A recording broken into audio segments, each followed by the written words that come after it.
दोस्तों, एक बार फिर से हमारे चैनल पर आपका बहुत बहुत स्वागत है।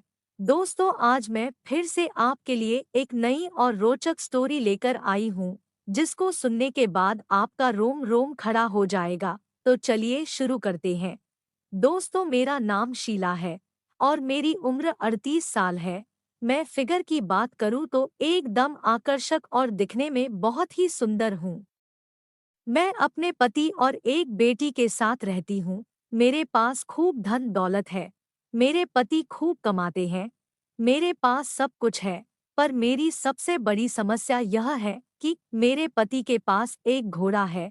शादी के 2 साल तक उनका घोड़ा खूब दौड़ता था, लेकिन अब उनका घोड़ा काम करना बंद कर दिया है। मैं कितना भी उनके घोड़े को अपने हाथों से सहलाऊं, लेकिन वह खड़ा नहीं हो पाता है। और कभी खड़ा भी होता है तो जल्द ही थक जाता है और बैठ जाता है। मैंने कितनी बार उनसे कहा है कि किसी अच्छे डॉक्टर से इसका इलाज करवा दीजिए, लेकिन वह मेरी बातों को सुनते ही नहीं है। अब मैं उन्हें कैसे बताऊं कि मुझे घोड़े पर बैठने की बहुत आदत है। मैं घर में भी बैठे बैठे बोर हो जाती हूँ और कभी घूमने का मन करता है तो अपने सहेली के घर चली जाती हूँ। पति से बात बात पर लड़ाई होने लगी तो पति ने आखिरकार कह ही दिया, जा तू किसी और घोड़े की सवारी कर लो, लेकिन मुझे परेशान मत किया करो। पर ध्यान रहे, सब घोड़े एक जैसे नहीं होते हैं। किसी ऐसे आदमी के घोड़े को ढूंढना जिससे तुम सिर्फ काम निकाल सको और वो बाद में लात भी न मारे, नहीं तो गिरने पर तुम्हारी जिंदगी खराब हो जाएगी। मैंने कहा, हाँ हाँ मुझे पता है। मुझे परमिशन मिल गया था।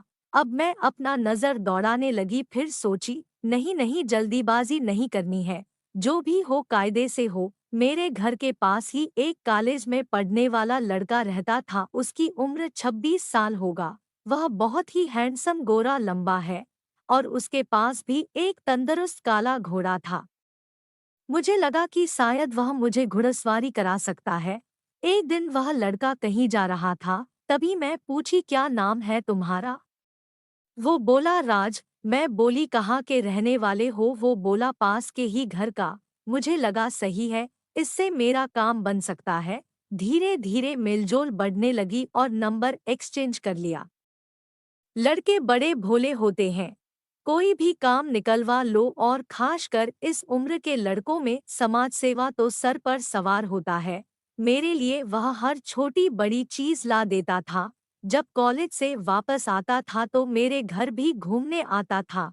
मैं कुछ भी नई चीज बनाती थी तो उसे खाने के लिए जरूर देती थी। एक दिन की बात है, मेरी बेटी नानी के यहाँ चली गई थी और पति मेरे ऑफिस के काम से 10 दिन के लिए बाहर गए थे।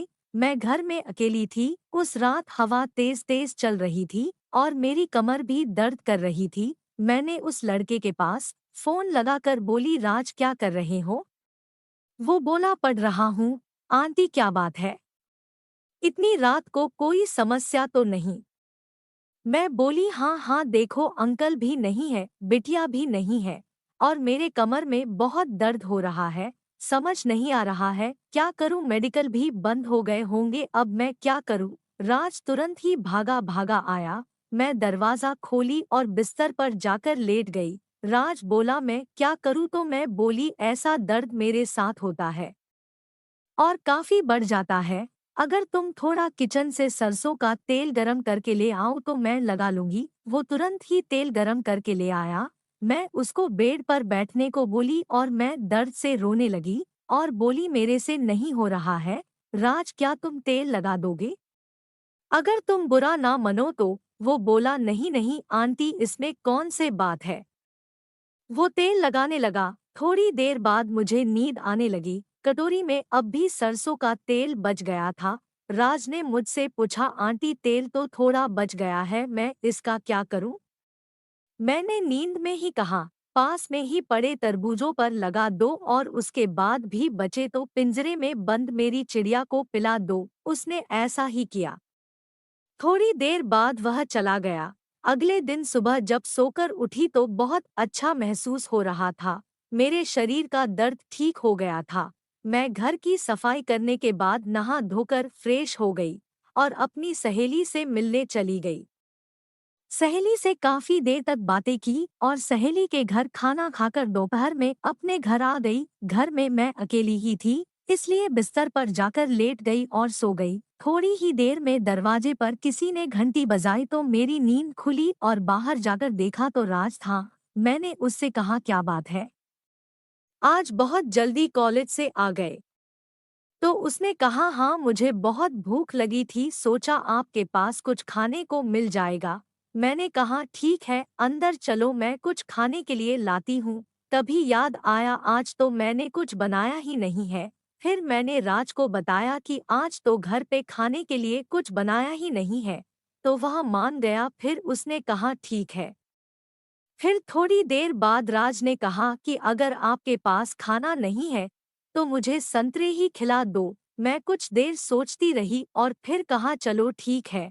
मैं बेड पर जाकर लेट गई और वह पहले संतरों को छिलकों से आजाद किया और दबा दबा कर चूसने लगा। उसके उतावलेपन को देखकर मैं हैरान हो गई और बोली, जरा आराम से।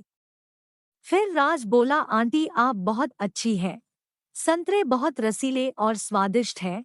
फिर मैं बोली कि मैंने तुम्हें संतरे दिए लेकिन उसके बदले तुमको भी मेरे लिए एक काम करना पड़ेगा। राज बोला, कौन सा काम? मैं बोली कि तुमको मुझे अपने घोड़े पर बैठाकर सैर कराना पड़ेगा। वह मान गया और हम अगले दिन दोपहर में हम दोनों खेतों के बीच बड़े वाले बागीचे में गए जहाँ बहुत सारे पेड़ हैं, जहां मैं उसके काले और ताकतवर घोड़े पर चढ़ गई और जी भर कर घुड़सवारी की। कुछ दिनों बाद राज अपने दोस्त के साथ मेरे घर पर आया तो क्या हुआ, जानने के लिए चैनल सब्सक्राइब को करें। दोस्तों यह स्टोरी आपको कैसे लगी कमेंट करके ज़रूर बताएं और वीडियो को भी ज़रूर लाइक करें।